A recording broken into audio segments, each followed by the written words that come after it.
hiasi kehidupanku dengan kemurahan-Mu.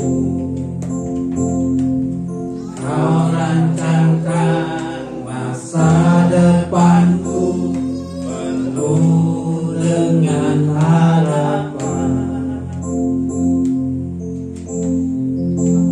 Aku ada saat ini semuanya karena kasih-Mu.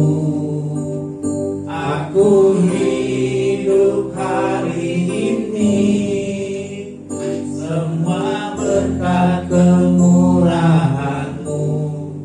Terima kasih Yesus, Engkau sangat baik dan amat baik bagiku. Ya, kita katakan, kita ulang lagi. Kau hiasi kehidupanku dengan kemurahan-Mu. Kau rancangkan masa depanku penuh dengan harapan. Aku ada saat ini semuanya karena kasih-Mu. Aku hidup hari ini semua berkat kemurahan-Mu. Terima kasih Yesus, Engkau sangat baik dan amat baik bagiku. Ya, kita pakai diri. Aku ada saat ini semuanya karena kasih-Mu. Aku hidup hari ini semua berkat kemurahan-Mu. Terima kasih Yesus, Engkau sangat baik dan amat baik bagiku. Aku ada saat ini, amin, kita saling nyatakan semuanya karena kasih-Mu. Aku hidup hari ini semua berkat kemurahan-Mu. Terima kasih Yesus, Engkau sangat baik dan amat baik bagiku.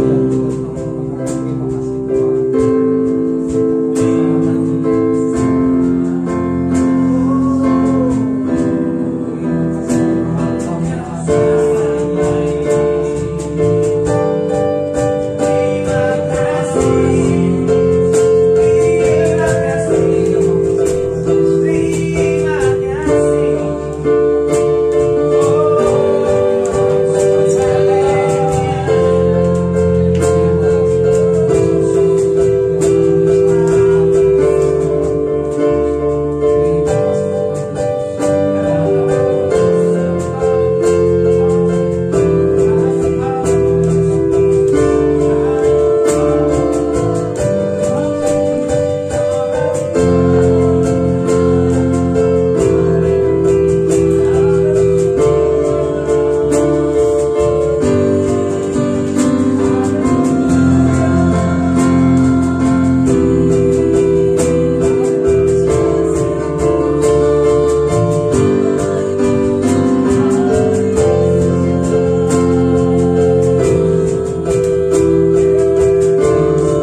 Aku ada saat ini, semuanya karena kasih-Mu. Aku hidup hari ini, semua karena kemurahan-Mu. Terima kasih Yesus, Engkau sangat baik, teramat baik bagiku. Terima kasih Yesus, Engkau sangat baik, teramat baik bagiku.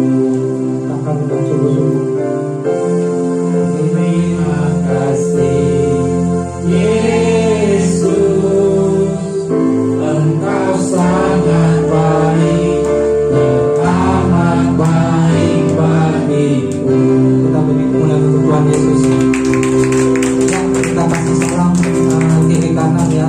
Katakan Tuhan Yesus baik.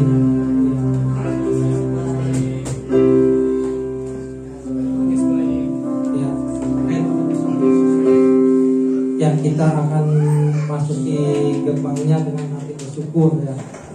Kita sambil tetap berdiri, kita nyanyikan Dia Bilang Aku.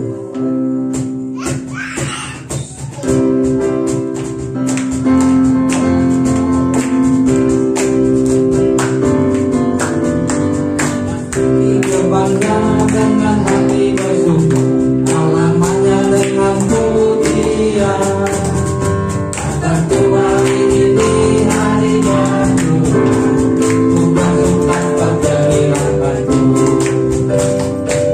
Diriku, oh diriku, ku bersuka pada diriku. Diriku, oh diriku, ku bersuka pada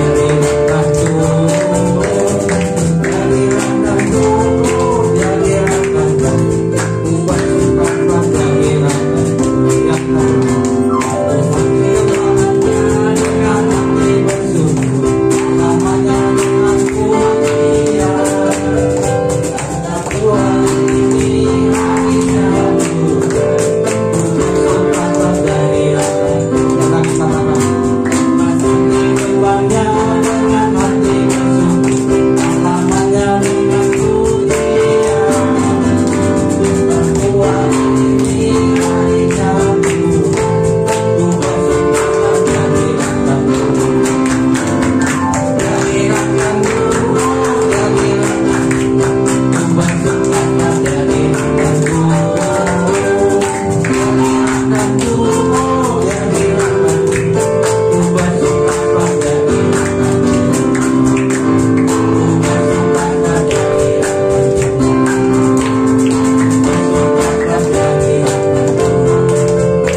Hanya bagimu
persiapkan hatiku Tuhan.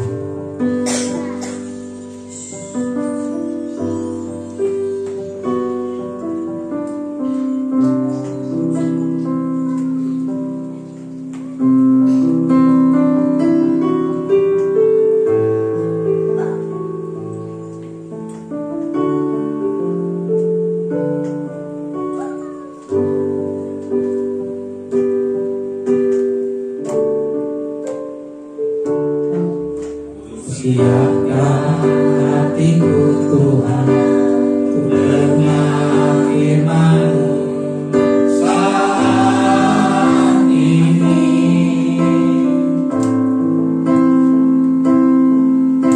Sujud menyembah-Mu Tuhan, masuk hadirat-Mu saat ini.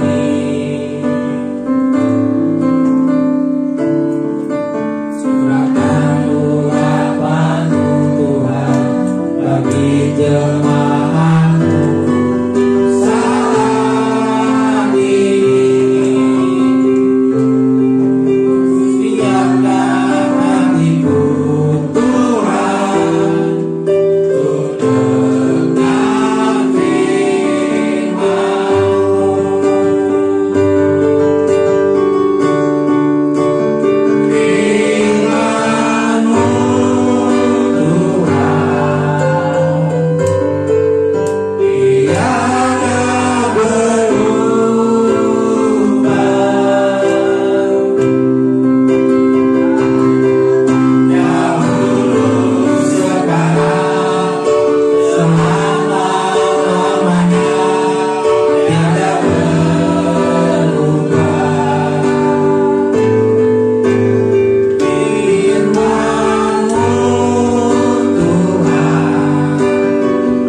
berfirmanlah pada pagi hari ini kepada kami semua yang hadir dalam ibadah raya BB Apalagi dari Tuhan.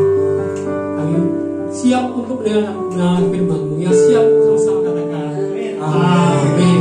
Firman Tuhan, terima kasih buat kesempatannya. Pertama saya ucapkan shalom. Sekali lagi shalom. Oke, puji nama Tuhan. Ada sukacita? Siapa yang kemarin pergi ke Ancol? Ada sukacita. Saya cuma lihat fotonya. Saya minta maaf, saya belum bisa ikut karena ada kegiatan lain, jadi belum bisa ikut. Next time, semoga saya bisa ikut. Amin.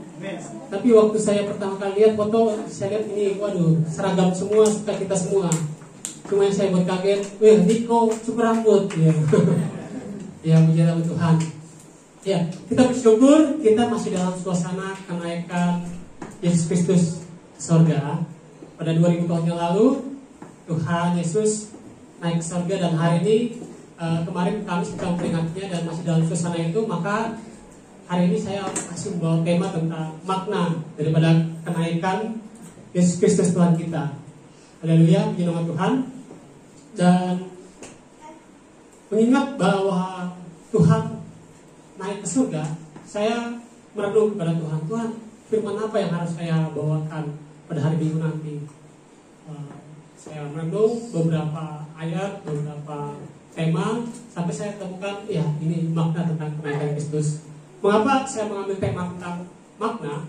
Karena saya pikir, dan saya menemukan juga, bahkan di sekolah teologi juga ada, orang-orang kadang meremehkan, bahkan lupa. Hari Rabu saya kerja, teman saya bilang, kita besok kerja kerjakan ini ya. Saya akan, besok kita libur, kita kenaikan Kristus. Oh iya, lupa. Jadi kadang-kadang kita sebagai anak Tuhan pun lupa tentang arti dari kenaikan Kristus itu. Apa sih pentingnya daripada kenaikan Kristus? Mengapa kalau kita lihat hanya di Indonesia, mungkin di luar negeri juga ada beberapa, tapi di negara-negara Barat kenaikan Kristus itu tidak libur. Mereka biasa aja, mereka bareng merayakan Paskah, ya mungkin Natal atau waktu Tuhan yang lain. Tapi kalau kenaikan nggak dijadikan hari libur, kita bersyukur di Indonesia hari kenaikan itu dijadikan hari libur, sehingga kita bisa beribadah, bahkan kita bisa pergi kemari ke Ancol ya. Puji nama Tuhan. Next, sekarang kita akan melihat bagaimana mengapa pentingnya daripada hari kenaikan Yesus Kristus ke surga. Menurut saya ini cukup penting karena gini, yang pertama, tanpa kenaikannya Tuhan Yesus ke surga, maka daripada kelahiran, kematian, kebangkitan Tuhan itu sia-sia. Mengapa sia-sia? Karena karya keselamatan Allah itu nggak lengkap. Kalau cuma sampai Tuhan Yesus kemarin cuma bangkit tapi tidak naik, maka nggak lengkap, nggak sempurna. Itu seperti orang bilang, aku mau kasih kamu uang 1 juta, tapi saya cuma kasih kamu 99,99 kurang 1 rupiah, ya kan? Itu nggak lengkap, itu nggak sempurna. Perlu Tuhan Yesus naik ke surga supaya karya keselamatannya lengkap, dan itu yang penting. Maka kenaikan itu bagi saya itu cukup, bahkan penting sekali buat kita untuk merayakannya dan bersyukur kepada Tuhan bahwa Tuhan itu bukan manusia biasa. Dia Tuhan yang mati, dia Tuhan yang bangkit, dan dia juga Tuhan yang bisa naik ke surga. Yang kedua, mengapa penting kenaikan Yesus Kristus ke surga? Karena misi Allah itu harus lengkap. Karena Tuhan itu adalah Alfa dan Omega. Kalau dia yang mengawali, maka Tuhan yang mengakhiri. Tuhan melengkapi karya keselamatannya sampai dia naik ke surga. Ya, amin. Haleluya. Dan yang ketiga, mengapa kenaikan Yesus Kristus itu penting? Karena Yesus Kristus mau mengerjakan bagiannya, yaitu untuk menyediakan tempat bagi kita. Pertanyaannya adalah, apa bagian kita sebagai manusia yang masih ada di bumi? Tuhan ini sudah naik ke surga nih. Tugasnya ke atas untuk menyediakan tempat bagi kita, menyediakan rumah bagi kita, menyediakan tempat buat kita di surga. Tapi pertanyaan kedua adalah, apa tugas kita sebagai bagian kita yang masih ada di surga? Bagian kita adalah percaya kepada Tuhan, mengerjakan keselamatan, dan saya yakin bahwa kita semua sudah tahu. Tapi apakah kita benar-benar yakin? Apakah kita benar-benar percaya? Apakah kita benar-benar 100% percaya kepada Tuhan dan mengerjakan bagian kita? Kalau kita beriman, seperti kita misalnya ikut ujian, atau anak-anak SMA biasanya ikut ujian nasional di akhir, kita mengerjakan bagian kita adalah kita belajar. Kita mengerjakan tugas, latihan, kita coba kerja kelompok, ya kan, belajar bersama dengan teman kita. Sisanya kita serahkan sama Tuhan, ya. Semoga Tuhan memberikan kita kemudahan ketika kita mengerjakan soalnya. Atau ketika kita bisnis, kita misalnya melakukan bisnis pekerjaan kita buka warung, gitu kan, atau buka toko atau buka ruko. Kalau bagian kita apa? Kita kerjakan yang menjadi bagian kita. Kita kerja di ruko, kita buka usaha, dan kita berserah sama Tuhan. Bagiannya Tuhan, nanti Tuhan akan memberkati, Tuhan akan mendatangkan pelanggan, Tuhan akan mendatangkan orang-orang yang menjadi bagian dalam bisnis kita. Sehingga kita perlu tahu apa yang menjadi bagian kita dan apa yang menjadi bagiannya Tuhan. Nah, bagiannya Tuhan, dia harus naik ke surga untuk menyediakan tempat bagi kita, dan bagian kita adalah mengerjakan keselamatan kita, tetap percaya kepada Tuhan dan mengembangkan Tuhan dalam setiap kehidupan kita. Kita langsung buka ayat yang ada, Alkitab yang ada pada kita. Mari kita buka dalam Yohanes pasal 14, ayat yang pertama sampai 14. Tapi kita akan membaca ayat per ayat, jadi nggak terlalu banyak, karena kalau saya baca semua panjang juga, kadang-kadang juga kita kurang paham. Jadi kita selidiki pelan-pelan daripada ayat ini.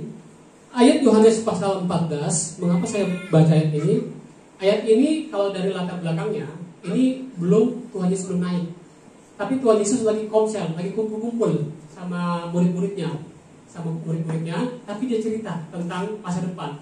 Dia cerita tentang bahwa Tuhan harus naik ke surga untuk menyediakan tempat bagi kita. Jadi sebelum Tuhan Yesus naik, bahkan sebelum Tuhan Yesus mati, sebelum Tuhan Yesus bangkit, sebelum Tuhan Yesus naik, dia sudah cerita nih sama murid-muridnya bahwa akan ada sesuatu yang terjadi di masa depan. Jadi sebelum Tuhan Yesus mengerjakannya, dia sudah menceritakannya. Artinya apa? Tuhan ini tahu masa depan, dan dia mau kasih tahu kepada murid-muridnya. Nah, kita belajar dari Yohanes pasal 14 ini. Ayat yang pertama berbunyi demikian. Atau supaya kita lebih semangat, kita baca sama-sama. Oke? Yohanes 14 ayat 1 sampai 2. 3, 2, 1. Janganlah gelisah hatimu, percayalah kepada Allah, percayalah juga kepadaku. Di rumah Bapakku banyak tempat tinggal. Jika tidak demikian, tentu aku mengatakannya kepadamu. Sebab aku pergi ke situ untuk menyediakan tempat bagimu. Lanjut ayat 3 dan 4. Dan apabila aku telah pergi ke situ dan telah menyediakan tempat bagimu, aku akan datang kembali dan membawa kamu ke tempatku, supaya di tempat di mana aku berada, kamu pun berada, dan kemana aku pergi, kamu tahu jalan ke situ. Kalau kita percaya, berbahagialah kita yang percaya kepada firman Tuhan. Dan kalau kita lihat daripada ayat yang saya buat sini, di situ ada banyak kata bagi kita, bagimu dan kamu. Artinya apa? Tuhan mau menyediakan tempat bagi kita di surga. Itu adalah bagi kita. Selanjutnya, makna daripada kenaikan Yesus Kristus yang pertama adalah Yesus naik ke surga untuk kita. Yesus naik ke surga untuk kita. Jadi Tuhan Yesus naik ke surga itu bukan untuk dia sendiri, bukan untuk malaikat, bukan untuk orang lain, tapi dia naik ke surga untuk buat kamu, buat Anda, buat kita semua. Kenapa? Karena kita berharga. Ayat selanjutnya, Lukas 12 ayat 7 itu mengatakan seperti ini. Bahkan rambut di kepalamu terhitung semuanya. Karena itu jangan takut, karena kamu lebih berharga daripada banyak burung pipit. Ayat Lukas 12 ayat 7 ini bercerita tentang jangan khawatir. Tuhan mau mengatakan bahwa kita itu gak perlu khawatir, karena kita itu berharga di mata Tuhan, lebih berharga daripada burung pipit. Kalau siapa yang pernah lihat burung pipit atau burung di udara, atau mungkin saya pernah ke hutan, itu kalau kita lihat itu di sana itu banyak binatang-binatang liar. Itu mereka, saya kadang bingung juga, itu mereka makannya dari mana, yang pelihara siapa, ya kan? Kok mereka masih bisa hidup gitu kan? Dan kita tahu bahwa itu semua karena penyertaan Tuhan. Jadi burung-burung, hewan-hewan, bahkan tumbuhan yang ada di luar sana, yang ada hidup tumbuh liar, itu Tuhan pelihara, Tuhan jaga. Kadang-kadang manusia aja yang merusak, ya kan? Nah, burung-burung itu aja Tuhan pelihara, apalagi kita. Bahkan Tuhan berkata sendiri bahwa kamu lebih berharga. Jadi kita lebih berharga. Jangan pernah menganggap diri kita rendah. Tuhan naik ke surga itu untuk menjadikan tempat bagi kita. Karena Tuhan tahu bahwa kita hidup itu berharga. Kita punya hidup itu jauh lebih berharga. Baca selanjutnya dalam Matius 12 ayat 12. Bukankah manusia jauh lebih berharga? Ini katanya ditambah lagi, jauh. Jadi bukan lebih berharga, tapi jauh lebih berharga daripada domba. Karena itu boleh berbuat baik pada hari Sabat. Ini perkataan Tuhan Yesus lagi yang dia katakan ketika dia ada di bait Allah. Pada saat itu dalam situasi seperti ini ibadah, Tuhan melihat ada orang yang sakit dan dia mau menyembuhkan orang itu. Tapi ahli Taurat larang Tuhan, jangan. Kita tidak boleh menyembuhkan orang pada hari Sabat. Ada 6 hari boleh kita melakukannya, tapi jangan melakukannya pada hari Sabat. Hari Sabat itu kudus, kita tidak boleh melakukannya. Tapi Tuhan berkata apa? Bukankah manusia jauh lebih berharga daripada hukum-hukum Taurat, daripada aturan duniawi, bahkan daripada adat istiadat pada waktu itu? Jadi kita harus lebih mementingkan manusia. Tuhan aja mementingkan manusia. Kenapa? Karena Tuhan menganggap bahwa kita berharga. Ada banyak hal, bahkan saya juga menemukan banyak manusia itu merasa dirinya tidak berharga. Banyak diri manusia itu merasa dirinya gagal. Tuhan, aku sudah gagal. Saya nggak naik kelas. Aku gagal bisnis. Aku bangkrut. Aku tidak dihargai.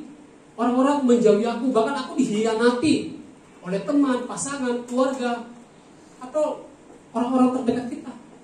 Kadang-kadang kita sudah merasa tidak berharga. Tapi saya mau katakan bahwa Tuhan berkata bahwa kamu berharga. Lebih berharga, bahkan jauh lebih berharga. Jadi jangan pernah menganggap diri kita rendah. Kita boleh rendah hati, tapi jangan rendah diri. Ingat, kita berharga di mata Tuhan. Tuhan mau datang ke dunia, dia lahir, dia mati, dia bangkit, bahkan dia naik ke surga. Itu buat kita, buat kamu, buat saya. Karena apa? Kita jauh lebih berharga. Mari katakan pada kiri kanannya, katakan, kamu berharga. Kamu berharga. Kamu jauh lebih berharga. Kamu jauh lebih berharga. Jadi kita bersyukur kepada Tuhan. Tuhan, saya bersyukur karena Tuhan naik ke surga. Itu buat kita, buat saya, buat kita semua, ya. Jadi jangan ada yang merendah diri, tapi mari kita bersyukur Tuhan naik ke surga karena kita berharga. Ayat selanjutnya kita baca dalam Yohanes pasal 14 tadi, ayat yang kelima dan keenam. Mari kita baca sama-sama lagi ya. 1, 2, 3. Kata Thomas kepadanya, Tuhan, kami tidak tahu kemana Engkau pergi. Jadi bagaimana kami tahu jalan ke situ? Kata Yesus kepadanya, Akulah jalan dan kebenaran dan hidup. Tidak ada seorang pun yang datang kepada Bapa kalau tidak melalui aku. Lanjut, Yohanes. Sekiranya kamu mengenal aku, mari sama-sama kita baca. 1, 2, 3. Sekiranya kamu mengenal aku, pasti kamu juga mengenal Bapakku. Sekarang ini kamu mengenal dia dan kamu telah melihat dia. Kata Filipus kepadanya, Tuhan, tunjukkanlah Bapa itu kepada kami. Itu sudah cukup bagi kami. Haleluya, berbahagia yang mendengarkan kebenaran Tuhan. Ayat ini menunjukkan ketika saya baca, saya bingung, Tuhan, apa yang Tuhan mau berikan kepada kami pada hari Minggu ini. Dan saya melihat bahwa manusia itu cenderung ragu. Manusia itu cenderung tidak percaya. Manusia itu seperti Thomas. Kalau saya melihat Thomas ini orang yang cenderung kalau dia tidak melihat, dia nggak percaya. Ya kan? Kalau kita bilang, misalnya, Cak, aku mau kasih uang kamu 10 juta. Nggak percaya. Kalau nggak ada uang 10 juta, ya dia nggak percaya. Itu belum beriman.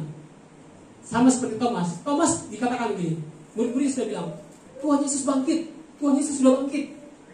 Hanya Thomas satu-satunya murid yang tidak percaya. Dia bilang, aku nggak percaya kalau belum cucukkan jari ke lubang tangannya Tuhan Yesus yang sudah belum paku itu. Dia nggak percaya. ada banyak manusia, dan saya menyadari kadang-kadang kita juga seperti itu. Ya. Ada nggak yang mau percaya kalau belum melihat? Kadang-kadang kan kita beriman, tapi kadang-kadang kita belum percaya. Misalnya kita mau menikah, terus bilang, Tuhan, aku percaya bahwa pernikahanku akan lancar. Tapi kalau misalnya uangnya nggak punya, kita kadang-kadang lemah. Tuhan, apakah bisa? Apakah ada mujizat ini? Apakah ini mungkin, Tuhan? Kadang-kadang masih ada keraguan dalam kehidupan kita. Tapi coba kita baca dalam ayat selanjutnya, di sebelumnya, di ayat yang ke-6. Tuhan berkata, kata Yesus kepadanya, akulah jalan dan kebenaran dan hidup. Tidak ada seorang pun yang datang kepada Bapa kalau tidak melalui aku. Tuhan memberikan keyakinan kepada kita. Tuhan memberikan suatu kepastian kepada kita. Tuhan berkata, akulah jalan, akulah kebenaran. Tapi bayangkan, Tuhan di depan mata, ya, Tuhan di depan mata aja, itu murid-murid belum percaya. Apalagi kita ya, yang nggak lihat Tuhan ya. Tuhan di depan mata aja, mereka belum percaya. Bahkan berikutnya, itu Filipus tanya lagi, ya kan? Tuhan, sekiranya, kata Filipus kepadanya, Tuhan, tunjukkanlah Bapa itu kepada kami. Itu sudah cukup bagi kami. Jadi dia sudah melihat Tuhan di depan mata, sudah bangkit dari antara orang mati, tapi dia masih mau lihat. Dia masih mau minta, Tuhan, tunjukkan Bapa itu kepada kami. Nah, Tuhan Yesus bingung. Nah, saya di depan matamu kok gak lihat itu? Tuhan di depan mata aja, itu murid-murid itu masih belum percaya. Jadi makna kebangkitan daripada Tuhan Yesus datang ke dunia yang kedua adalah Tuhan mau menghilangkan keraguan dalam hidup kita, keraguan manusia. Next, yaitu menghilangkan keraguan manusia. Saya mau tanya kepada kita semua yang di sini, ada yang masih ragu dengan Tuhan Yesus? Angkat tangan. Ada yang masih setengah-setengah gitu? Tuhan ini ada atau tidak ini? Saya ada teman, dia masih agnostik. Agnostik itu apa ya? Dia tuh percaya ada Tuhan tapi nggak mau percaya. Dia lebih sekuler, bahwa kalau kita bekerja, ya bekerja aja, ya kan? Kalau kamu gagal ya itu karena kamu bekerjanya nggak becus. Padahal kita harus tahu bahwa ada kekuatan di luar mata manusia, yaitu kekuatan Tuhan Yesus, supernatural. Itu nggak bisa kita lihat, tapi bisa kita rasakan. Seperti apa? Misalnya kita merasakan damai sejahtera. Damai sejahtera bisa nggak dirasakan? Bisa nggak kita lihat? Nggak bisa. Tuhan itu kalau ada kadang-kadang video lucu, jadi seorang profesor dia bilang begini, menurut sains Tuhan itu tidak ada. Apa yang tidak ada, apa yang tidak kelihatan, itu nggak ada. Itu nggak bisa dibuktikan secara fisika, itu nggak ada. Gitu kan. Terus anak kecil bilang gini, oh begitu nggak profesor? Coba sekarang saya tanya profesor, apakah pikiran kita itu ada? Apakah akal manusia itu ada? Apakah itu kelihatan? Apakah itu bisa disentuh? Ya itu nggak bisa disentuh. Berarti menurut sains profesor tidak punya akal. Karena akalnya profesor tidak bisa disentuh, tidak bisa dilihat, tidak bisa dibuktikan. Jadi kadang-kadang kalau manusia itu berpikirnya rasional, bilang Tuhan itu tidak ada, tidak bisa disentuh, tidak bisa dirasakan, maka Tuhan itu tidak ada, itu juga tidak tepat. Jadi kita harus berpikir bahwa Tuhan itu ada, memang tidak bisa disentuh, memang tidak bisa kita lihat, tapi Tuhan itu benar-benar ada. Bagaimana kita merasakan dengan adanya damai sejahtera kita, adanya rasa tenang, ketika kita menyembah Tuhan kita bisa menangis. Ada nggak sini yang pernah ketika menyembah Tuhan, ketika masuk dalam hadirat Tuhan, kita betul-betul sungguh-sungguh sehingga kita betul-betul menangis di hadapan Tuhan, menangis di kaki Tuhan. Itu saya sering merasakan itu. Betul-betul Tuhan, waduh Tuhan, hadiratmu memenuhi aku, sehingga kita betul-betul merasakan bahwa Tuhan itu ada dalam kehidupan kita.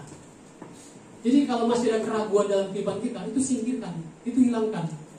Ya. Memang secara manusia ini akan ada. Saya mau jujur, kita pun kadang-kadang sama manusia aja masih ragu, ya kan? Apalagi kita yang melihat sesuatu yang tidak kelihatan. Tapi percayalah bahwa sesuatu yang tidak kelihatan justru membuat kita itu punya iman yang luar biasa. Dan Mengapa Tuhan mau menghilangkan keraguan manusia? Next, ini yang saya mau tunjukkan kepada kita. Murid-murid Yesus pada waktu mereka kumpul, mereka mengadakan mujizat tidak terlalu banyak. Mereka mengumpulkan orang-orang tidak terlalu banyak. Tapi lihat buktinya, ketika Tuhan Yesus naik, mereka itu luar biasa. Murid-murid Yesus yang biasa-biasa jadi luar biasa. Kita baca dalam Kisah Rasul 2 ayat 14. Ini setelah kenaikan Yesus ya, bukti bahwa Tuhan Yesus itu memang harus pergi. Maka bangkitlah Petrus, berdiri dengan ke-11 rasul itu, dan dengan suara nyaring ia berkata kepada mereka, "Hai kamu orang Yahudi dan kamu semua yang tinggal di Yerusalem, ketahuilah dan camkanlah perkataanku ini." Ini murid-murid mulai berani. Waktu ada Yesus, mereka nggak terlalu berani. Mereka kadang-kadang bergantung sama Yesus. Jadi kalau mereka sama Yesus, mereka bergantung sama Yesus. Biarkan aja Yesus yang teriak-teriak, biarkan aja Yesus yang memberitakan Injil. Mereka beritakan Injil tapi ikut-ikutan, masih imannya ikut-ikutan. Tapi lihat, waktu Tuhan Yesus naik ke surga, murid-murid itu berani. Murid-murid itu mulai bangkit, mereka mulai bersuara nyaring, mereka bahkan mulai mengancam orang-orang yang tidak percaya kepada Tuhan. Ketika dia khotbah ke bukit, orang-orang tanya, "Ini apa nih? Hei, camkanlah perkataan ini." Mereka berani. Kadang-kadang hal itu juga terjadi sama kita. Kalau saya kan orang perantauan, kalau kita dekat sama orang tua, kadang-kadang kita berada dalam zona nyaman. Udahlah ada orang tua gitu, ada orang tua. Tapi kalau kita sudah merantau, baru kita itu muncul keberanian tuh, mulai masak sendiri, ya kan? Mulai bangun pagi sendiri. Ini kalau nggak bangun pagi nggak bisa ini, ya kan? Hidupnya akan lebih mandiri. Dan itu terbukti. Murid-murid Yesus, ketika Tuhan Yesus naik ke surga, baru naik ke surga, mereka hidup tekun, mereka rajin berdoa, mereka bahkan sudah mulai berani memberitakan Injil. Bahkan Petrus ketika dia khotbah di Kisah Rasul 2 ayat 14, 3.000 orang bertobat dalam sekali khotbah. Itu muncul iman mereka kuat. Itu hanya ketika Tuhan Yesus naik. Ketika Tuhan Yesus bersama-sama mereka nggak sehebat itu. Mereka justru hebat ketika Tuhan Yesus naik ke surga. Jadi Tuhan Yesus itu memang perlu, bahkan penting untuk naik ke surga, untuk memberikan kesempatan bagi kita untuk mandiri. Tapi bukan karena kuasa kita, tapi karena kuasa Roh Kudus. Roh Kudus yang dalam diri kita bekerja sehingga kita bisa dimampukan. Dan ada satu hal lagi yang saya lihat ketika Tuhan Yesus naik, ada sesuatu yang terjadi yang luar biasa. Ketika Tuhan Yesus naik ke surga, murid-murid itu tekun. Mereka berdoa, mereka berkumpul, mereka sehati, ya kan? Tapi ada satu kelemahan. Mereka hanya di tempat saja. Mereka tidak keluar. Dan itu yang Tuhan, waktu saya diajari dosen saya, itu sesuatu yang luar biasa terjadi. Tuhan buat mereka teraniaya. Tuhan buat mereka teraniaya. Karena nggak ada Tuhan Yesus, orang-orang Yahudi itu mengancam mereka, menganiaya mereka. Dan apa yang terjadi? Pada Kisah Rasul 8 ayat 1, pada waktu itu mulailah penganiayaan yang hebat terhadap jemaat di Yerusalem. Mereka semua kecuali rasul-rasul tersebar ke seluruh daerah Yudea dan Samaria. Bayangkan, ini Yesus lahir di Israel sana, jauhnya berapa kilometer, berapa ribu kilometer. Tapi kita sebagai orang di Indonesia bisa percaya kepada Yesus Kristus. Kenapa? Karena adanya penganiayaan. Tanpa adanya penganiayaan, maka kita nggak akan pernah percaya pada Tuhan Yesus Kristus. Mereka dianiaya di Yerusalem, mereka tersebar, pergi ke Samaria, pergi ke Yudea, bahkan pergi sampai ke Roma, pergi ke seluruh penjuru dunia. Sehingga kalau saya lihat, itu hampir seluruh penjuru dunia itu sudah mendengar kabar Injil. Mungkin kalau saya lihat ini, kayaknya cuma di Korea Utara itu Injil itu nggak bisa masuk. Ada saya lihat kesaksian itu orang Alkitab nggak boleh bawa, bahkan ayat kecil untuk Alkitab aja nggak boleh. Jadi memang agak berat di situ. Tapi saya pikir-pikir ya, mungkin kalau Korea Utara itu diselamatkan, kan firman Tuhan katakan kalau Injil belum diberitakan seluruh dunia, maka Tuhan Yesus nggak datang. Mungkin kalau seandainya semua Injil sudah diberitakan, mau mereka percaya, mau mereka tidak, yang penting mereka sudah dengar, mungkin Tuhan Yesus akan datang ke kali yang kedua. Tapi saya mau kasih tahu bahwa ketika dianiaya murid-murid Yesus di Yerusalem, akhirnya mereka tersebar, dan itu membuat mereka memiliki keberanian untuk memberitakan Injil, memberikan keberanian mereka untuk lebih percaya kepada Tuhan. Jadi Tuhan Yesus itu perlu dan penting untuk naik ke surga supaya kita hidup kudus, mulai berani, dan ada tantangan, ada cobaan dalam kehidupan kita. Itu justru membuat kita semakin tersebar dan memberitakan Injil luar biasa. Kadang-kadang dalam kehidupan kita juga seperti itu. Kita hidup dalam kenyamanan, kayak kita ibadah di sini. Tapi kadang pernah gak kita terpikir, Tuhan, tetangga saya itu belum percaya kepada Tuhan.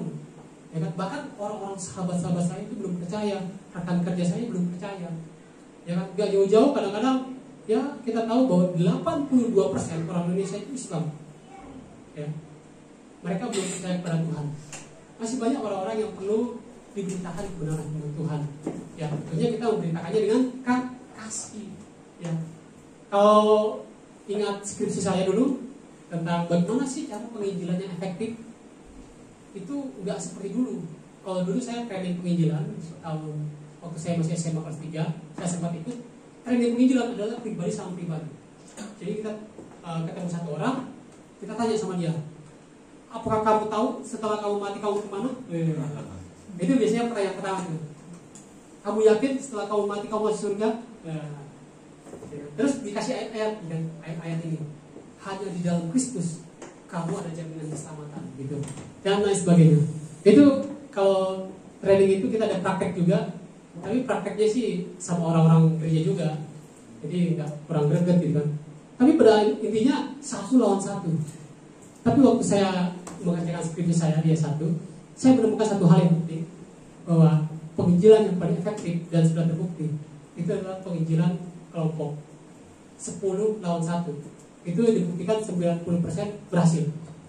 Di salah satu gereja yang saya di WTC, saya penelitian di sana, mereka bilang 90% berhasil. Saya, oh bagaimana tuh Pak?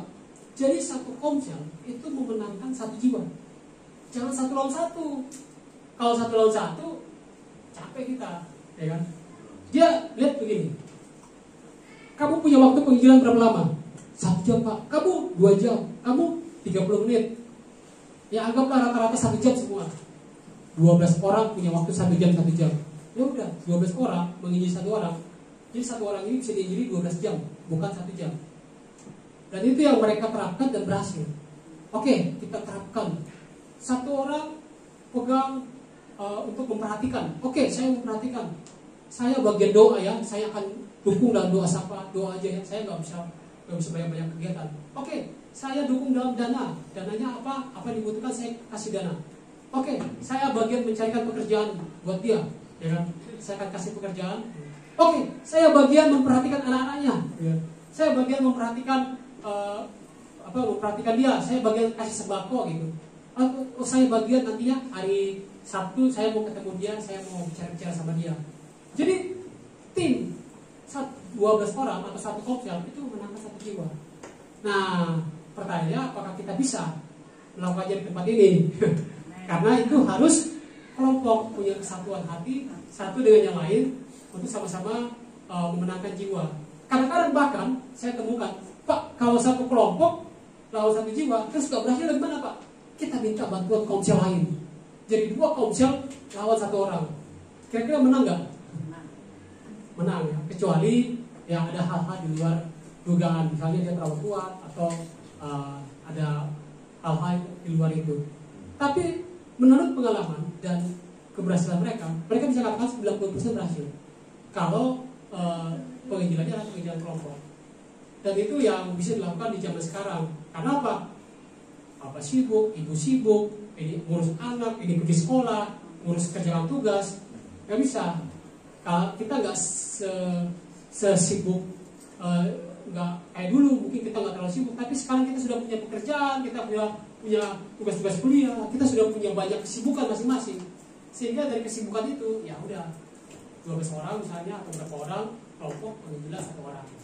Itu yang bisa dimenangkan oleh zaman sekarang. Ya, amin. Oke. Kemudian kita lanjutkan pada ayat berikutnya dalam Yohanes pasal 14 ayat yang ke-9. Mari kita baca bersama-sama. Amin. 3, 2, 1. Kata Yesus kepadanya, telah sekian lama aku bersama-sama kamu, Filipus, namun engkau tidak mengenal aku. Barang siapa telah melihat aku, ia telah melihat Bapa. Bagaimana engkau berkata, tunjukkanlah Bapa itu kepada kami. Ayat selanjutnya, engkau bahwa aku di dalam Bapa dan Bapa di dalam aku. Apa yang aku katakan kepadamu, tidak aku katakan dari diriku sendiri, tetapi Bapa yang diam di dalam aku, dialah yang melakukan pekerjaannya. Jadi makna selanjutnya daripada kenaikan Kristus yang bisa kita terapkan dalam kehidupan kita, yaitu Yesuslah yang empunya sorga. Sama-sama katakan, Yesuslah yang empunya sorga. Kenapa sih? Kan semua orang tahu tuh, Yesuslah yang empunya sorga. Jadi gini, banyak orang yang kadang-kadang masih membedakan bahwa Yesus itu beda sama Bapa. Yang punya surga itu Bapa, bukan Yesus.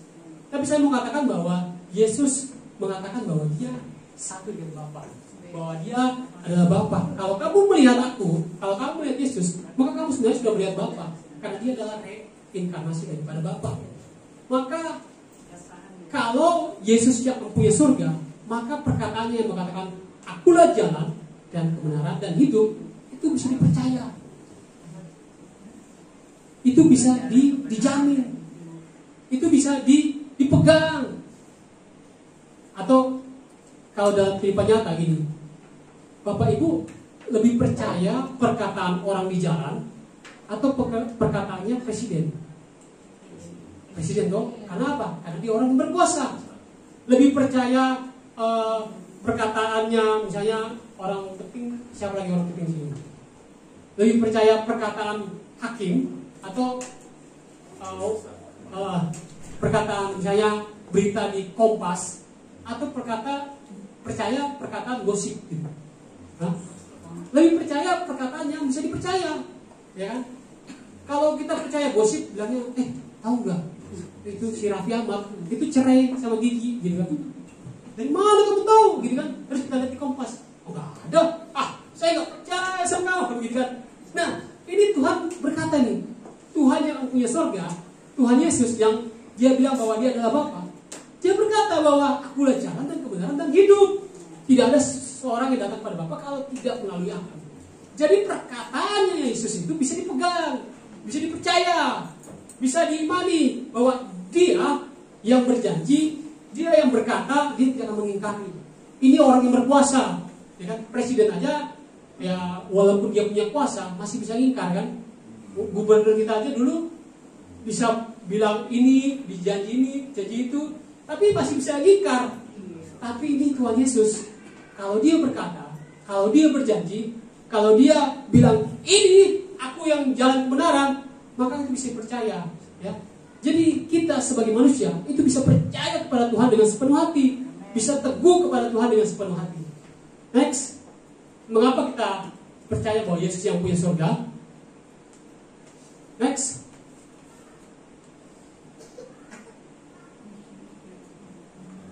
Ya, jadi makna kenaikan Kristus yaitu Yesuslah yang punya kerajaan surga. Dalam Yohanes gimana? Next. Oke. Siapa di sini yang masih percaya adanya surga? Kira-kira ada lagu yang mengatakan seperti ini. Saya ingat, jika surga dan neraka tak ada, masihkah kita percaya kepada Tuhan? Ayo, siapa yang masih percaya Tuhan? Walaupun surga itu nggak ada, walaupun neraka itu nggak ada, masihkah kita percaya kepada Tuhan? Masih? Yakin? Udah percuma loh kita ibadah, percuma loh kita pergi ke gereja, tapi nggak ada surga. Kira-kira kita masih nggak percaya sama Tuhan kalau begitu? Masih nggak? Karena orang kan bilang, aku sudah kerja nih, mana upahku gitu kan? Bilangnya upahnya masih di surga. Kalau dia kita kan bilang gini, upahmu bisa di surga. Tapi bagaimana kalau seandainya upah kita itu nggak ada? Masih nggak kita percaya kepada Tuhan? Kalau seandainya nanti kita setelah kita meninggal ternyata kita nggak ada surga, cuma hidup gitu aja, masih nggak kita percaya kepada Tuhan? Masih enggak? Nah justru karena kita masih mau percaya kepada Tuhan, kenapa? Bukan karena surga, bukan karena kita takut neraka, bukan karena kita mau menikmati surga. Kita percaya kepada Tuhan itu karena Dialah yang layak disembah, Dialah yang layak ditinggikan, Dialah yang layak hidup. Jadi jangan fokus pada surga, jangan fokus pada aku takut masuk neraka. Jangan. Siapa di sini yang aku mau pergi ibadah? Kamu gak pergi ibadah, nanti kamu masuk neraka loh. Bukan. Kamu gak pergi ibadah, kamu gak takut sama Tuhan. Kita bukan mau masuk surga, bukan mau masuk surga, tapi memang karena Tuhan betul-betul layak untuk disembah. Tuhan Yesus benar-benar layak untuk ditinggikan. Jadi untuk itulah kita datang kepada Tuhan, untuk itulah kita menyembah, untuk itulah kita beribadah kepada Tuhan. Jadi bukan karena kita mau masuk surga atau masuk neraka. Sekalipun surga itu tidak ada, kita mau tetap percaya kepada Tuhan. Sekalipun hidup kita mungkin tidak ada upahnya, sekalipun Tuhan tidak memberkati kita mau katakan bahwa Tuhan, aku mau tetap percaya kepada Tuhan. Ingat waktu ada kisah dalam kitab Sadrak, Mesak, Abednego, ketika dia mau dimasukkan ke minyak panas oleh Raja Nebukadnezar, karena dia tidak mau tunduk kepada Raja Nebukadnezar, mereka berkata, Tuhan, sekalipun Tuhan tidak menolong kami, sekalipun tangan Tuhan tidak menolong kami mau tetap percaya kepada Tuhan. Kami mau tetap mengandalkan Tuhan, kami tetap mau beribadah kepada Tuhan. Jadi dalam hidup ini kita perlu yang namanya iman percaya kita bahwa Tuhan, aku betul-betul berserah kepada Tuhan. Sekalipun Tuhan tidak memberkati aku, sekalipun bisnisku tidak diberkati, aku tetap percaya kepada Tuhan. Sekalipun ada masalah berat apapun Tuhan, aku tetap percaya kepada Tuhan. Ada lagu yang kalau saya nyanyikan itu berat sekali bagi saya. Apa yang dapat memisahkanku dari kasih-Mu Tuhan, sahabatku, aniayakan, penderitaankan, tak satu pun. Jadi mau penganiayaan, mau penderitaan, mau apapun itu gak bisa memisahkan kita dari kasih Tuhan. Ya. Mau ada surga, mau ada neraka, itu gak memisahkan kita dari kasih Tuhan. Kita tetap percaya kepada Tuhan, bahwa Tuhan adalah Tuhan dan Juru Selamat dalam kehidupan kita. Amin. Katakan kepada kiri kanannya, mau tetap percaya kepada Tuhan sekalipun tidak ada surga, tidak ada neraka. Amin. Amin. Iya, apapun yang tidak dapat memisahkan kita dari kasih Tuhan. Kita baca dalam Markus 16 ayat 19. Sesudah Tuhan Yesus berbicara demikian kepada mereka, terangkatlah ia ke surga, lalu duduk di sebelah kanan Allah. Ini adalah sebuah ayat yang menyatakan bahwa ketika Tuhan Yesus sudah naik ke surga, Tuhan Yesus duduk di sebelah kanan Allah. Saya kadang-kadang kalau baca ayat ini saya bingung, Tuhan, kok Markus, ya kan, ini kan Markus menulis bahwa Tuhan duduk di sebelah kanan Allah. Bagaimana mungkin dia tahu Tuhan duduk di sebelah kanan Allah dan dia masih di bumi, ya kan? Tapi dari ayat ini saya tahu bahwa firman Tuhan, Alkitab ini bukan ditulis oleh manusia. Kalau ditulis oleh manusia, berarti dia cuma bilang Tuhan Yesus naik ke surga, nggak tahu dia ngapain di atas. Tapi Markus itu dapat ilham daripada Roh Kudus bahwa Tuhan Yesus itu duduk di sebelah kanan Allah. Dia duduk di kebenaran Allah untuk menyediakan tempat bagi kita. Tapi apakah Tuhan Yesus hanya duduk? Enggak, Tuhan Yesus tidak duduk. Dia duduk tapi dia sambil bekerja. Itu hanya duduk di tahta aja. Tuhan Yesus juga mengerjakan bagiannya di surga. Kita juga harus mengerjakan bagian kita di sini. Jadi apa yang menjadi bagian Tuhan sudah kerjakan, Tuhan sudah lakukan. Sekarang kita mengerjakan apa yang menjadi bagian kita. Kita percaya kepada Tuhan, kita meyakini dengan sepenuh hati bahwa Tuhan, Dia menjanji Dia akan menepati. Tuhan, apapun pekerjaan, tugas, tanggung jawab yang saya lakukan, aku serahkan, saya akan kerjakan dengan sebaik mungkin Tuhan, demi kemuliaan nama Tuhan. Amin. Lanjut dalam Matius 6 ayat 20. Nah, ini penting buat kita ini. Apapun yang kita kerjakan, kerjakanlah bagi kemuliaan nama Tuhan. Matius 6 ayat 20 berkata, tetapi kumpulkanlah bagimu harta di sorga ngengat dan karat tidak merusakannya, dan pencuri tidak membongkar serta mencurinya. Apapun yang ada pada kita saat ini, itu aja sementara. Ketika kita lahir, kita telanjang, nggak punya apa-apa. Ya, pernah lihat bayi lahir, nggak ada apa-apanya. Ketika dia lahir, baru dia dikasih kain. Ya. Dia nggak bawa uang, dia nggak bawa emas. Dia lahir, betul-betul lahir kosong gitu. Tapi ketika dia mati, dia juga nggak bawa harta bendanya. Dia nggak bawa pasangannya, dia nggak bawa tahta jabatannya, dia nggak bawa semua yang ada di dunia. Kelengkapannya dia nggak bawa semuanya. Pokoknya dia datang telanjang, pulang telanjang. Betul-betul kosong. Nah begitu juga.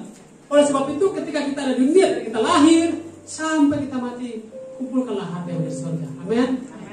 Apa itu harta yang di surga? Ya, iman kita, percaya kita kepada Tuhan, kebaikan kita kepada orang-orang sekitar kita, orang-orang yang kita menangkan, orang-orang yang kita layani, pelayanan kita, itu semua kalau dikatakan dalam Alkitab itu ada mahkota kemuliaan bagi kita ketika kita mengerjakan karya keselamatan dalam kehidupan kita. Amin. Mari kita kumpulkan harta di surga. Amin. Katakan kiri kanannya, kumpulkan harta di surga.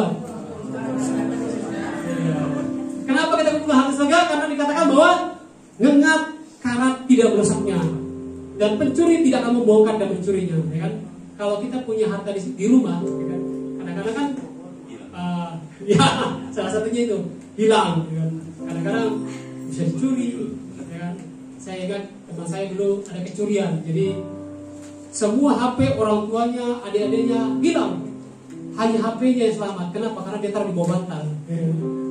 Jadi rumahnya dikuras, TV-nya diambil, HP keluarganya diambil, itu bisa hilang. Dan dia cuma bisa, saya bersyukur HP saya aman karena saya habis teleponan, saya taruh di bawah bantal.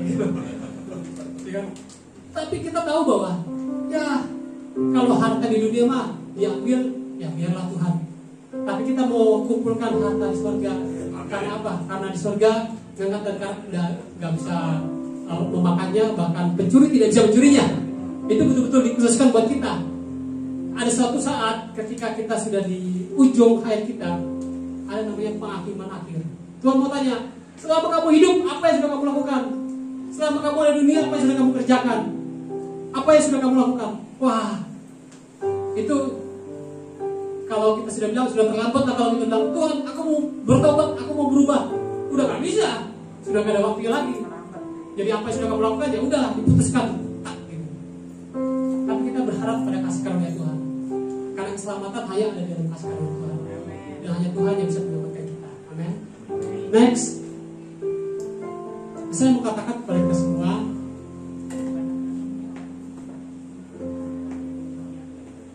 ya next.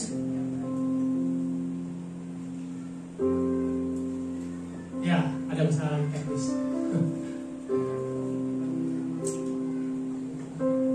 Puji Tuhan. Ada satu hal yang saya tangkap juga, bahwa ketika Tuhan turun ke surga, naik ke surga, Dia memiliki satu pesan penting bagi kita. Pesan penting itu apa? Beritakanlah Injil. Beritakanlah Injil. Beritakanlah Injil. Beritakanlah Injil. Kenapa Tuhan mau kita memberitakan Injil? Karena seperti yang saya bilang tadi, kita berharga. Tapi bukan kita doang yang berharga di sini. Bukan jemaat GBI Omega yang berharga. Tapi Tuhan menganggap orang-orang di luar sana juga berharga. Orang-orang yang belum mengenal Tuhan itu Tuhan anggap berharga. Orang-orang yang belum percaya kepada Tuhan itu juga Tuhan anggap berharga. Tapi mereka hanya bisa memperoleh keselamatan di dalam Tuhan. Sebab itu kita perlu membantu mereka untuk menemukan Tuhan melalui karya keselamatan dalam hidup kita. Kita perlu datang kepada Tuhan dan membawa jiwa-jiwa masuk ke dalam kerajaan surga. Amin. Oke, sudah bisa kita baca dalam Yohanes 14 ayat 13 sampai 12.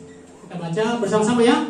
3, 2, 1. Dan apa juga yang kamu minta dalam namaku, aku akan melakukannya.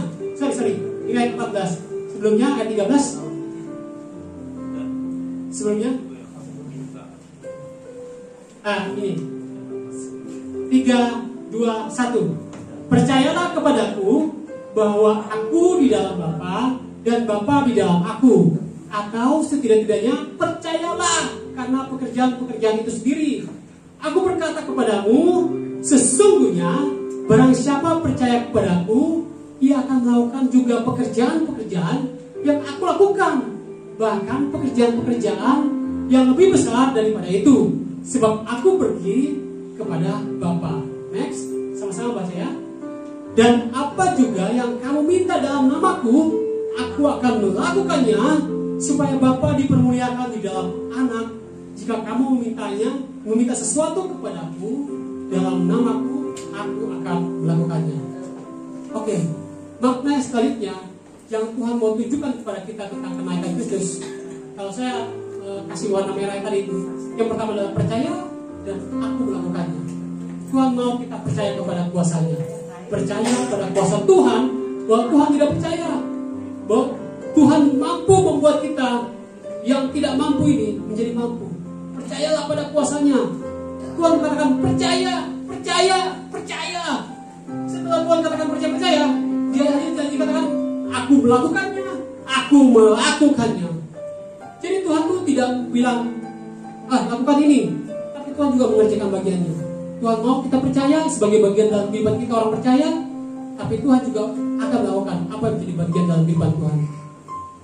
Tugas kita adalah percaya kepada Tuhan, dan Tuhan akan melakukan apa yang menjadi bagiannya. Nah, sebagai bukti bahwa ketika dia percaya, maka akan ada mujizat. Next, saya melihat bahwa ada satu murid dalam Kisah Rasul 14 ayat 3 ini menunjukkan bahwa dia benar-benar percaya kepada Tuhan dan mujizat terjadi. Kisah Rasul 14 ayat 3 dikatakan bahwa mereka mengajar dengan berani karena mereka percaya kepada Tuhan. Mereka percaya kepada Tuhan, dan Tuhan menguatkan berita tentang kasih karunia-Nya dengan mengaruniakan kepada mereka kuasa untuk mengadakan tanda-tanda dan mujizat-mujizat. Murid-murid Yesus, seperti saya katakan tadi, ketika ada Tuhan Yesus mereka nggak terlalu banyak melakukan mujizat. Tapi ketika Tuhan Yesus pergi, mereka diberikan kuasa kepada Tuhan oleh Roh Kudus dalam diri mereka, sehingga mereka bisa melakukan banyak-banyak mujizat, sehingga mereka melakukan banyak tanda-tanda, dan itu yang membuat semakin banyak orang percaya kepada Tuhan. Mereka datang mengakui, bahkan di luar orang Yahudi banyak yang datang untuk percaya kepada Tuhan. Ini murid-murid Yesus ini luar biasa. Pertanyaannya, kira-kira Tuhan kita bisa nggak melakukan mujizat tanda-tanda? Ya. Siapa yang percaya di sini bahwa kita juga bisa melakukan mujizat dan tanda-tanda seperti yang dilakukan oleh murid Yesus? Ya. Semuanya bisa, Tuhan. Semuanya bisa. Tapi gini, mujizat itu bisa terjadi. Yang pertama adalah karena iman.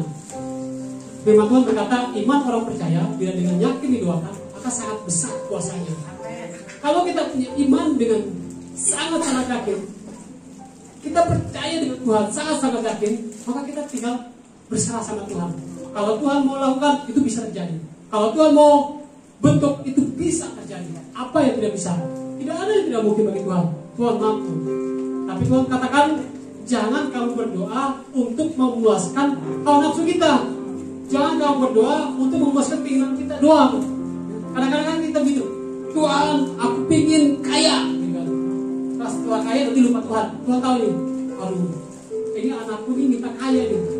Tapi Tuhan tahu di masa depan ini orang kalau kaya ini bisa lupa Tuhan ini. Makanya kadang-kadang Tuhan tak kasih juga. Atau bilang, Tuhan, tolong aku Tuhan, aku ingin menikah sama cewek itu dia. Kadang-kadang itu kan untuk memuaskan nafsu kita aja. Kadang-kadang itu Tuhan tahu masa depan. Jadi kalau saya mau kasih tahu, kadang-kadang kita doa manusia itu kan doa asal-asalan aja, minta-minta aja sama Tuhan. Enak banget ya minta-minta sama Tuhan. Tapi saya menemukan bahwa Tuhan itu mampu melihat jauh ke depan. Sedangkan manusia hanya melihat yang sekarang aja. Yang sekarang aja. Tuhan hanya, kita manusia hanya bisa melihat, Tuhan kayaknya aku kalau kaya, sukses, berhasil, namamu dipermuliakan deh. Tapi Tuhan tahu ke depannya. Ini kalau orang dikasih kaya, ini bisa dapat Tuhan ini. Nah, kadang-kadang itu yang membuat Tuhan itu tidak menjawab doa kita. Atau bilang, Tuhan, aku pokoknya aku pintar jadi aku mau cinta mati sama dia gitu kan, sama cewek ini. Atau cewek sama cowok gitu. Tapi Tuhan tahu nih, kalau kamu sama dia, nanti keluarganya cekcokan, nanti kamu ke depannya juga cerai gitu kan. Jadi ada sesuatu hal yang kadang-kadang kalau kita minta Tuhan nggak kasih, karena Tuhan mengasihi kita. Jadi kadang-kadang Tuhan bukan tidak menjawab doa kita, Tuhan mengulur waktu. Karena apa? Tuhan tahu yang terbaik buat kita. Amin. Ada waktu terbaik yang Tuhan mau tunjukkan kepada kita, bahwa anakku, Tuhan akan jawab tepat pada waktunya. Amin. Haleluya. Nah, seperti murid-murid tadi percaya kepada Tuhan, Tuhan berikan mereka kuasa dan tanda-tanda tepat pada waktunya. Ketika mereka sudah percaya kepada Tuhan dengan sepenuhnya, mereka bisa mengadakan mujizat dan semakin banyak orang yang percaya kepada Tuhan. Amin. Next, ini adalah amanat agung. Ada yang masih ingat amanat agung atau ada yang tahu? Ini adalah pesan terakhir dari Tuhan Yesus sebelum dia naik ke surga. Dan saya mau amanat agung ini pada hari ini di momen kenaikan Kristus kita mau baca lagi bersama-sama. Karena ini pesan terakhir sebelum Tuhan Yesus naik ke surga, sebelum dia terangkat ke surga, Tuhan memberikan perintah terakhirnya kepada kita untuk kita mengerjakannya. Dan perintah ini adalah yang diketahui orang dengan amanat agung. Jadi ini perintah terakhir yang Tuhan mau berikan kepada kita. Saya mau kita semua bangkit berdiri, kita baca nih amanat agung dari Tuhan dalam Matius 28 ayat 19 sampai 20 sebagai pesan terakhir dari Tuhan Yesus. Ayo mari kita semua bangkit berdiri, kita baca amanat agung yang Tuhan berikan kepada kita sebelum dia terangkat ke surga. 3, 2, 1. Karena itu pergilah, jadikanlah semua bangsa muridku dan baptislah mereka dalam nama Bapa dan Anak dan Roh Kudus, dan ajarlah mereka melakukan segala sesuatu yang telah kuperintahkan kepadamu, dan ketahuilah aku menyertai kamu senantiasa sampai kepada akhir zaman. Silakan duduk. Jadi ini pesan gak boleh lupa, ya. Ini pesan harus ada di hati kita dimanapun kita berada. Ketika kita bekerja, ketika kita di rumah, ketika kita di pasar, ketika kita di daerah, ketika kita pergi kemana-mana, ingat selalu amanat agung. Ini pesan yang Tuhan sampaikan kepada kita sebelum dia terangkat ke surga. Dan pesan ini harus menjadi bagian dari kehidupan kita, bahwa kita juga, karena kita sudah diselamatkan, karena kita sudah tahu Injil, karena kita sudah diselamatkan, karena kita sudah dijamin oleh Tuhan Yesus, maka kita juga harus membantu orang-orang yang belum dijamin.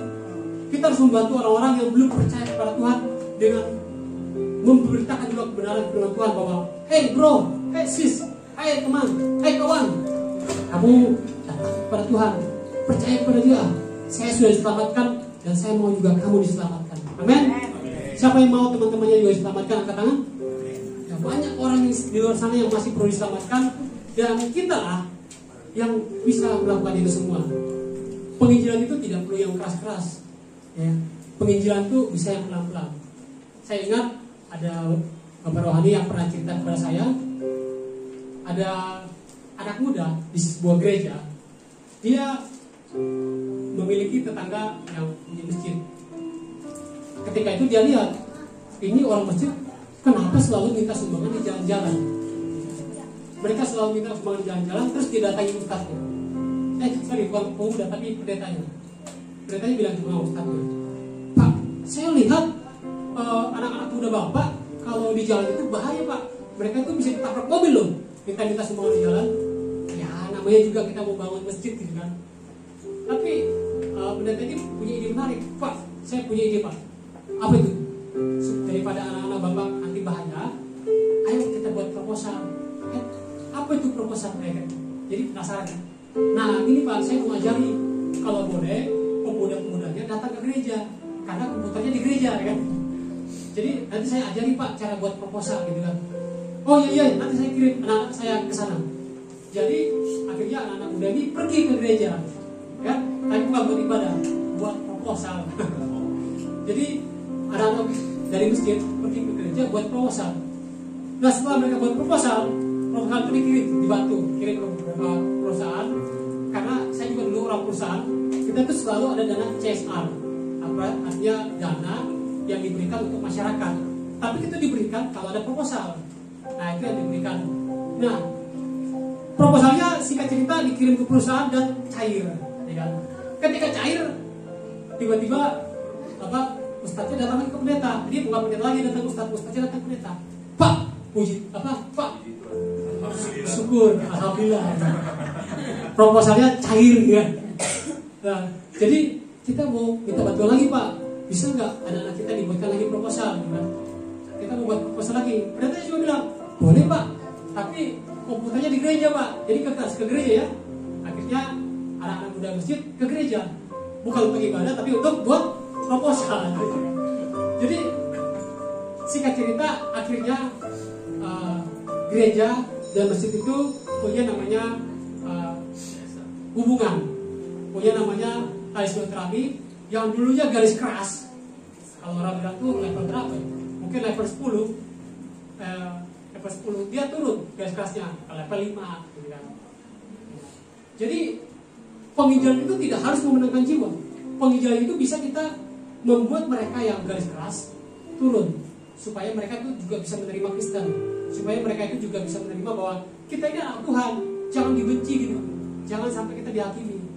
Mereka bisa tali silaturahmi. Makanya saya kalau kita pergi, kalau ada yang orang-orang seberang ya lebaran, ya kita ucapkan selamat lebaran, kita bangun hubungan, kita bangun supaya mereka itu juga tidak membenci kita, kita bangun supaya mereka juga menyayangi kita. Itu sudah penginjilan.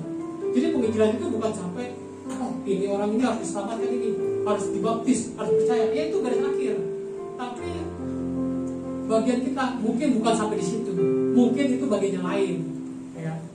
Makanya saya bersyukur kalau misalnya ada orang-orang yang menginjil, tapi nggak sampai dibenarkan, itu nggak apa-apa. Jangan sampai kita pikir apa itu penginjil, nggak ada satu jiwa pun yang dibenarkan. Kadang-kadang nggak perlu satu jiwa dibenarkan, tapi kita membuat orang itu menjadi menerima Kristus. Mungkin jadi Kristus tapi di dalam hati doang, karena ada orang cuma tahu Kristus doang. Atau jangan-jangan ada di luar sana yang belum pernah sama sekali dengar Kristus, belum pernah sama sekali mendengar Tuhan Yesus. Nah itu perlu kita beritakan aja. Memang tujuan akhirnya dibenarkan, tapi kadang-kadang itu ada jalan orang diselamatkan. Ini ada saya ada jalan diselamatkan. Itu nggak harus langsung lompat jauh ke sana.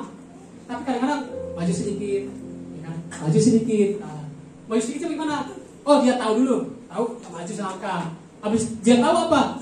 Habis dia tahu kalau dia mulai berhubungan akrab dengan anak-anak Kristen, anak-anak Tuhan, maju selangkah. Ya. Akhirnya apa? Dia mulai bangun hubungan dengan Dia mulai ke gereja misalnya. Udah 2 langkah itu, 2 langkah. Sampai akhirnya dia dibaptis. Jadi langkah-langkah penginjilan jangan sampai kita menginjil itu jauh, lompat jauh, itu berat. Saya menyadari bahwa zaman sekarang itu berat. Tapi cukup dengan selangkah. Sama seperti tadi, hubungan antara gereja sama masjid itu akhirnya mulai membaik. Bahkan mulai ada tali silaturahmi terjadi. Ya karena itu selangkah demi selangkah. Cuma gara-gara proposal. Ya, puji nama Tuhan. Itu yang saya mau sampaikan. Dan terakhir saya mau menyampaikan tentang kesimpulan daripada firman Tuhan yang ada hari ini, tentang apa kesimpulan daripada makna kenaikan daripada Yesus Kristus. Next.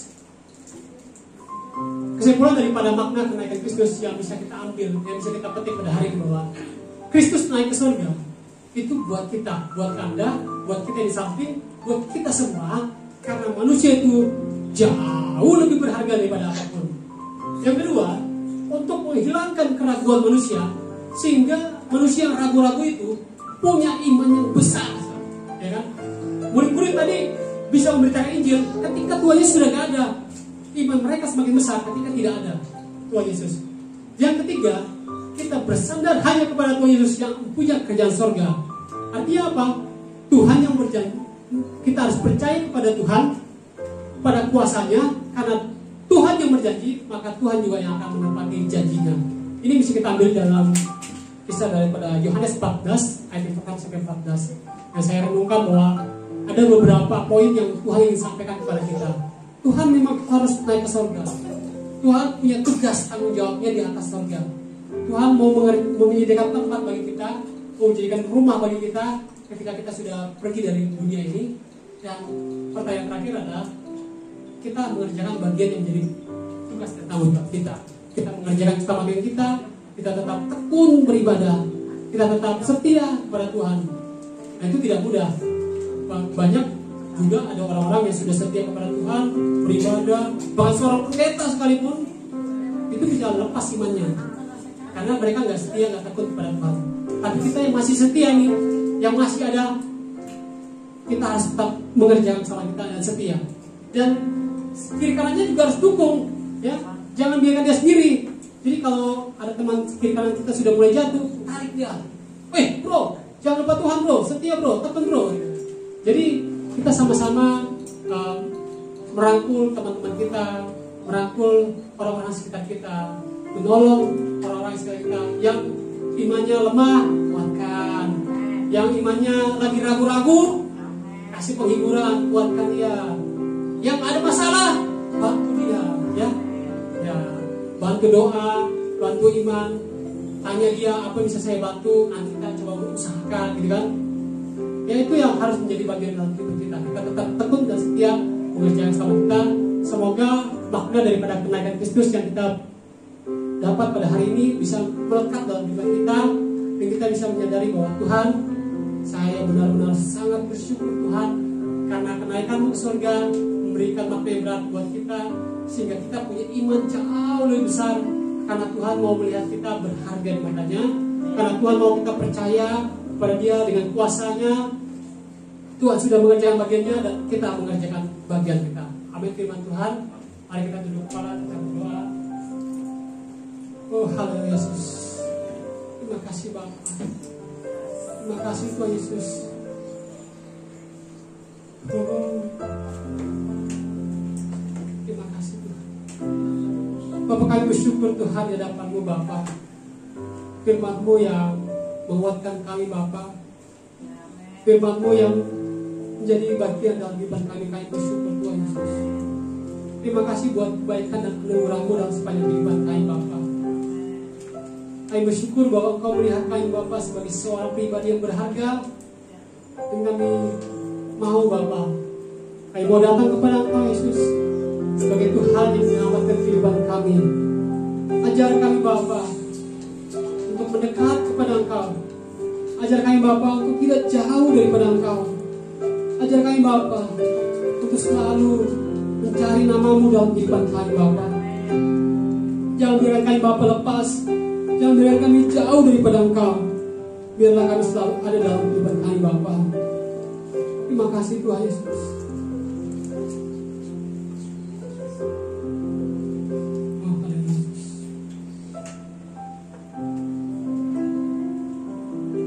Kita akan pujian ini. Aku ada saat ini, semuanya karena kasih-Mu. Aku hidup hari ini, semua berkat kemurahan-Mu. Terima kasih Yesus, Engkau sangat baik, teramat baik bagiku. Kita akan punya dari awal sama-sama katakan, Kau hiasi, Kau hiasi kehidupanku dengan kemurahan-Mu. Kau rancangkan masa depanku penuh dengan harapan. Bersama katakan, aku ada saat ini, semuanya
kasih Tuhan, kasih-Mu. Aku hidup hari ini, semua berkat kemurahan-Mu.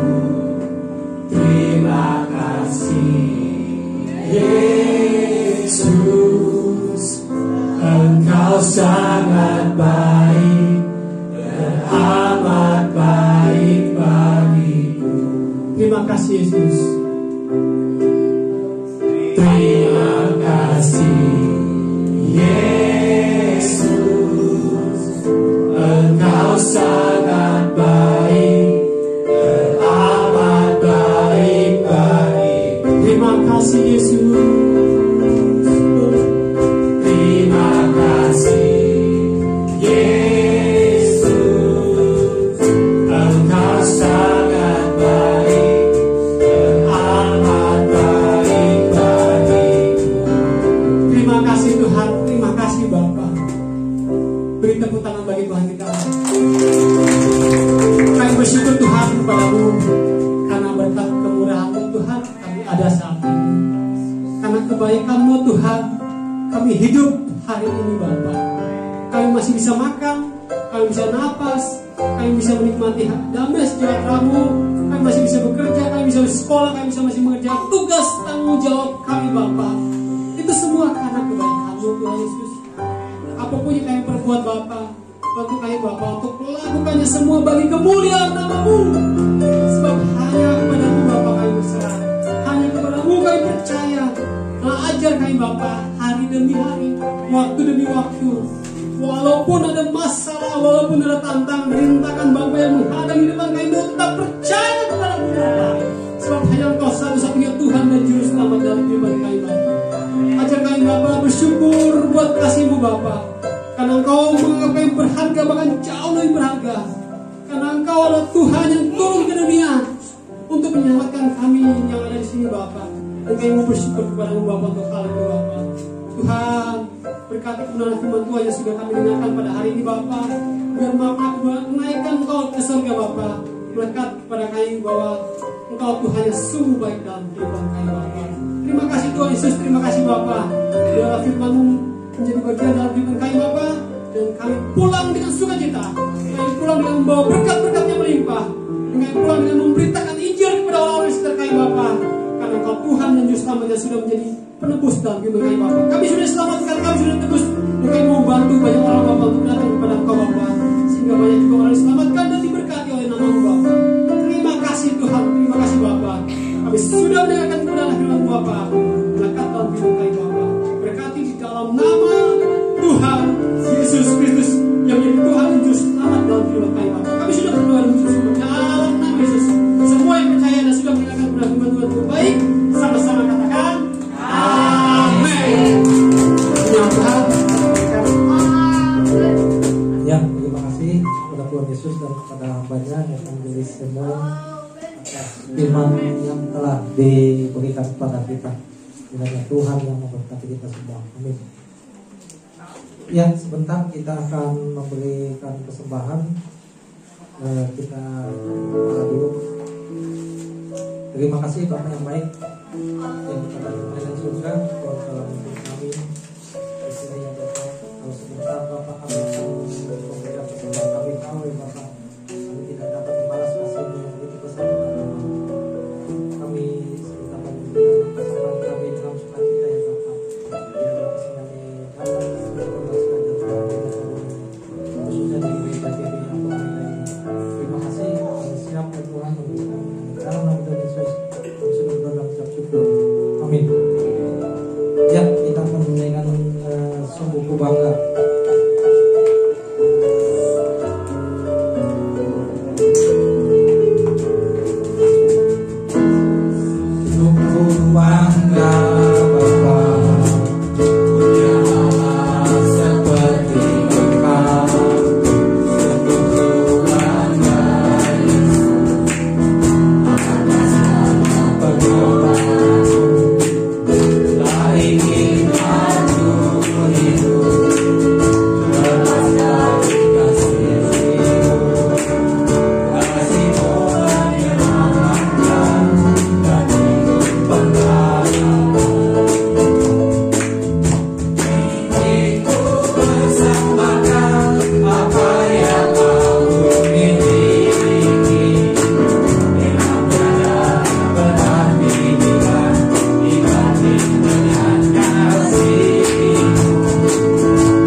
lagi, sebentar lagi kita sebelum Pak Kepala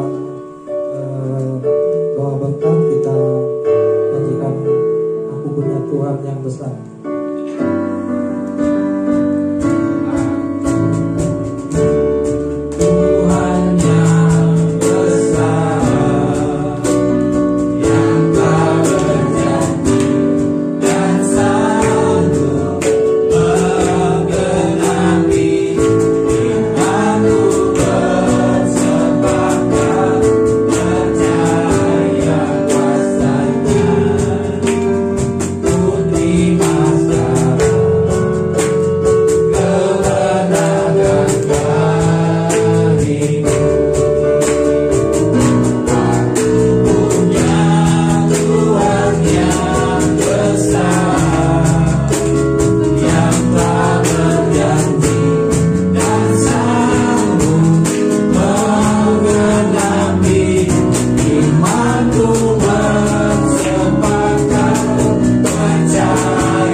Doa-doa kami, biar kebenaran yang kami dengar hari ini sungguh-sungguh termeterai dalam hidup kami, bahwa Tuhan sudah bangkit, bahkan menyediakan tempat bagi kami, dan janji-janji Tuhan boleh terjadi dan digenapi dalam hidup kami.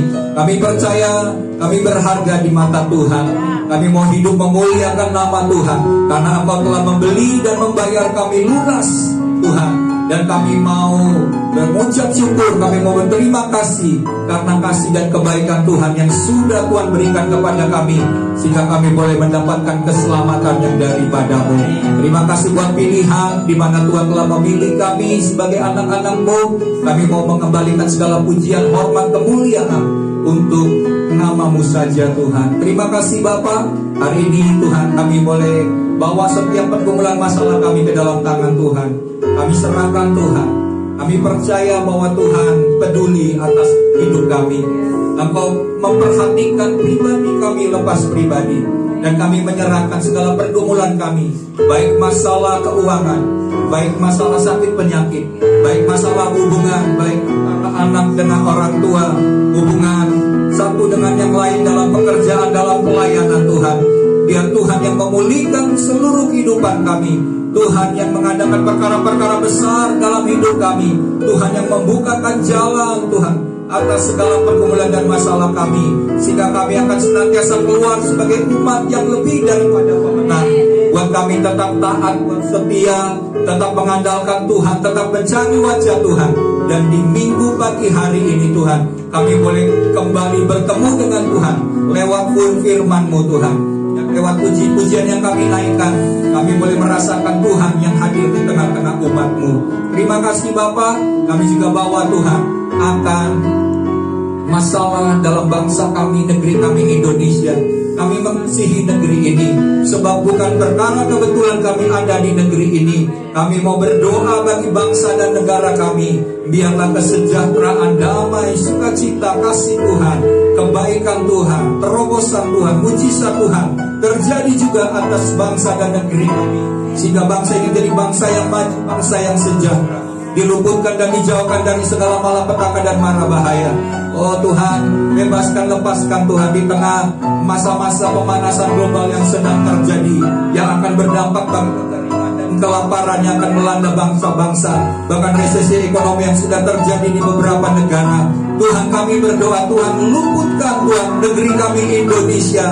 Kami serahkan Tuhan akan negeri ini dari Sabang sampai Merauke, dari Pulau Sambertawon sampai Pulau Rote Tuhan. Kami minta biar tudung Tuhan, perlindungan Tuhan, darah Yesus membungkus negeri ini, sehingga negeri ini aman Tuhan, dalam perlindungan Tuhan, sehingga negeri ini boleh Tuhan menghasilkan kekayaan-kekayaan alam yang dapat dipergunakan dengan baik.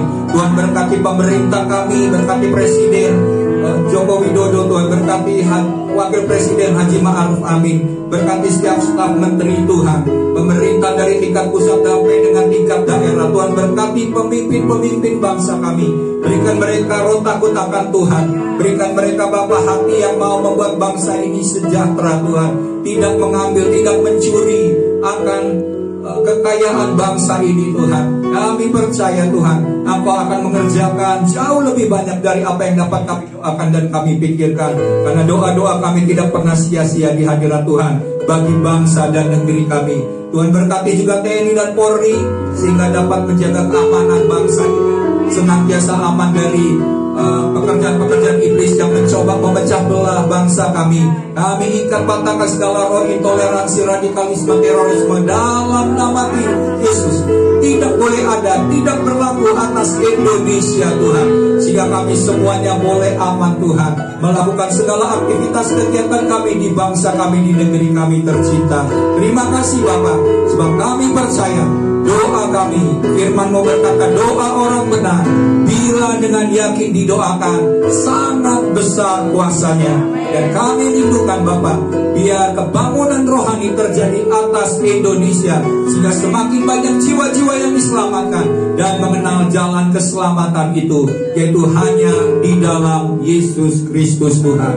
Terima kasih Bapa, dan di penghujung ibadah minggu pagi hari ini kami bersyukur, kami bersukacita jika Tuhan hadir di tengah-tengah kami. Tuhan telah menyediakan segala janji-janji berkat yang Tuhan siapkan dan sediakan bagi kami. Mari jemaat Tuhan, arahkan hati, tadahkan tanganmu, dan terimalah berkat.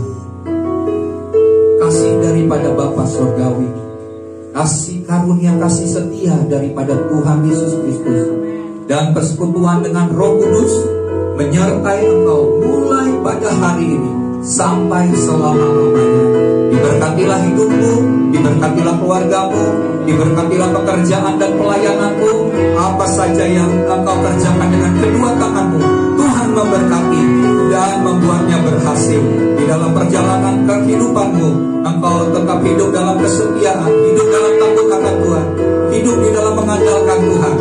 Dan sampai Tuhan Yesus Kristus datang kedua kali menjemput engkau, kau tidak kedapatan bercacat celah, dan engkau akan diangkat di awan-awan yang permai untuk menjadi mempelai-mempelai Tuhan dan masuk dalam perjamuan kawin anak domba Allah, dan akan tinggal bersama-sama dengan Tuhan untuk selama-lamanya, bahkan akan memerintah bersama-sama dengan Tuhan di dalam kerajaan 1000 tahun. Segala janji-janji berkat itu kami terima dengan iman di dalam nama Tuhan Yesus Kristus. Semua kita yang sudah diberkati Tuhan bersama-sama katakan amin.